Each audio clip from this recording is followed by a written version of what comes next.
तो फ्रेंड्स, इस वीडियो में हम लोग कोष्टक के नियम पढ़ेंगे। अगर आपको कोष्टक के नियम नहीं आता है तो इस वीडियो का आप एंड तक देखिए, ताकि आपको कोष्टक के नियम अच्छे से समझ में आ जाए। और वीडियो को जरूर देखिएगा, क्योंकि इस वीडियो में आपको कोष्टक के नियम ऐसे समझाएंगे ताकि आपको कोष्टक के नियम नस नस में समझ आएगा। तो चलिए वीडियो स्टार्ट करते हैं।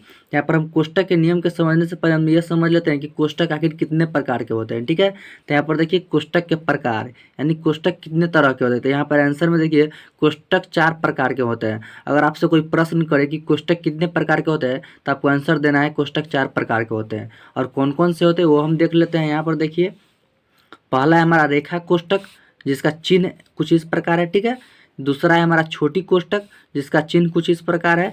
और तीसरा है हमारा मझला कोष्टक, जिसका चिन्ह कुछ इस प्रकार है। और चौथा है हमारा बड़ी कोष्टक, ठीक है, जिसका चिन्ह कुछ इस प्रकार है। अगर आपसे कोई पूछे कि सबसे फर्स्ट नंबर पर कौन सा कोष्टक आता है, तो रेखा कोष्टक। ठीक है, और सबसे सेकेंड नंबर पर कौन सा कोष्टक आता है, तो छोटी कोष्टक। थर्ड नंबर पर मझला कोष्टक और फोर्थ नंबर पर बड़ी कोष्टक। ठीक है, ये सीरियल वाइज सीरियल है, वैसा ही आपको याद करना है। अगर 3 नंबर पर कोई पूछे 3 नंबर पर कौन सा कोष्टक आता है, तो 3 नंबर पर मझला कोष्टक आता है।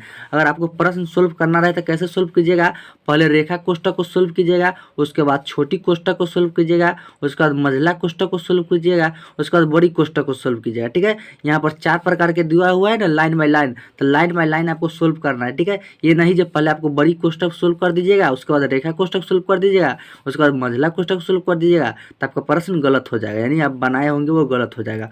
आपको सीरियल बाय सीरियल क्या करना है, सोल्व करते जाना है। पहले आपको रेखा कोष्टक को सोल्व करना है, फिर दूसरा नंबर में छोटी कोष्टक को सोल्व करना है, फिर तीसरा नंबर में मझला कोष्टक को सोल्व करना है, फिर चौथा नंबर में बड़ी कोष्टक को सोल्व करना है।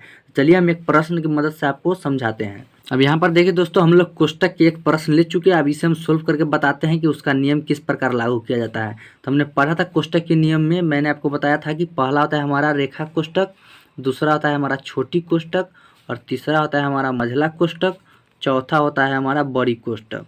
ठीक है, यानी पहले आपको सोल्व करना है रेखा कोष्टक को, उसके बाद छोटी कोष्टक को, उसके बाद मझला कोष्टक को, उसके बाद आपको बड़ी कोष्टक को सोल्व करना है। तो पहले हम लोग क्या है, रेखा कोष्टक देख रहे हैं फर्स्ट नंबर पर, तो पहले हम लोग रेखा कोष्टक को सोल्व करते हैं यहाँ पे। ठीक है, तो यहाँ पर लिखेंगे हम लोग 2 प्लस बड़ी कोष्टक, इस सब को जस के तस उतार देना है। ठीक है ना, फर्स्ट राउंड में एक ही कोष्टक सोल्व होगा। तो 2 प्लस बड़ी कोष्टक 8 प्लस मझला कोष्टक 3 माइनस छोटी कोष्टक 2 प्लस 4 2 मध्यम कोष्टक 2 बड़ी कोष्टक 6 4 जोड़िएगा तो 10।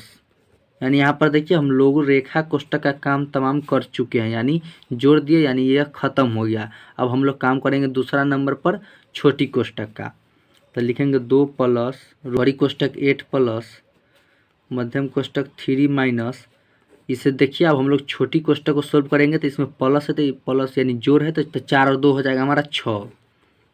यहाँ पर लिख देंगे 2 और जस के तस उतार देना है। ठीक है, अब यहाँ पर लिखेंगे हम लोग 2 प्लस बड़ी कोष्टक 8 प्लस मझला कोष्टक 3 माइनस 6 आ जाएगा। यहाँ पर माइनस से गुना होगा तो -6 हो जाएगा, और गुने 2, जब ब्रैकेट हटेगा चाहे मझला कोष्टक चाहे बड़ी कोष्टक हटेगा तो गुना आ जाएगा। ठीक है, यहाँ पर गुना, और यहाँ पर मझला कोष्टक 2 और बड़ी कोष्टक 10।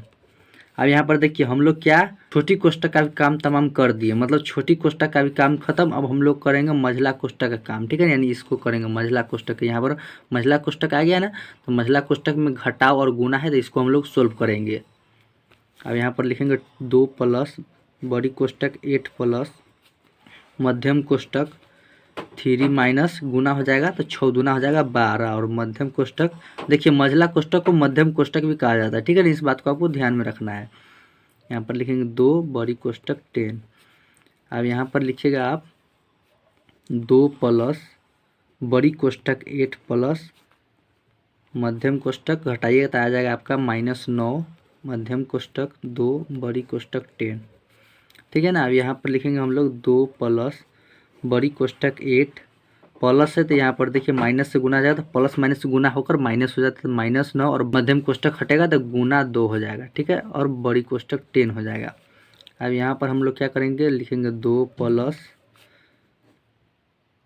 बड़ी कोष्टक 8 माइनस 18, 9 दूना 18 गुना हुआ तो बड़ी कोष्टक 10। ठीक है, अब यहाँ पर क्या करेंगे, लिखेंगे 2 प्लस 8 में से -18 घटाएंगे तो नहीं घटेगा, 8 में से -18 नहीं घटेगा, तो -18 में से हम 8 को घटा देंगे तो माइनस में हमारा आंसर आ जाएगा। ठीक है, तो यहाँ पर हम माइनस लिखते हैं पहले और आ जाएगा 18 में से 8 गया तो 10। ठीक है, यहाँ पर आ जाएगा 10 और यहाँ पर लिखेंगे 2 प्लस -10 गुने 10 हो जाएगा। ठीक है, अब यहाँ पर देखिए हम लोग लिखेंगे 2 माइनस 10 गुने 10। यहाँ पर देखिए अब हम लोग बड़ी कोष्टक का भी काम तमाम कर दिया। अब बड़ी कोष्टक के काम तमाम करने के बाद जो आया हमारा उसे गुना भाग जोड़ घटा जो भी रहेगा उसे हम सोल्व करते हैं।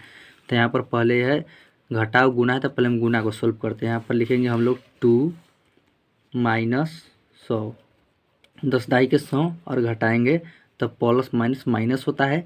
और यहाँ पर देखिए बड़ा है 100 तो 100 का चिन्ह माइनस है तो माइनस डालेंगे और 2 घटा देंगे तो 98 आ जाएगा, यानी -98 इस प्रश्न का आंसर हो गया।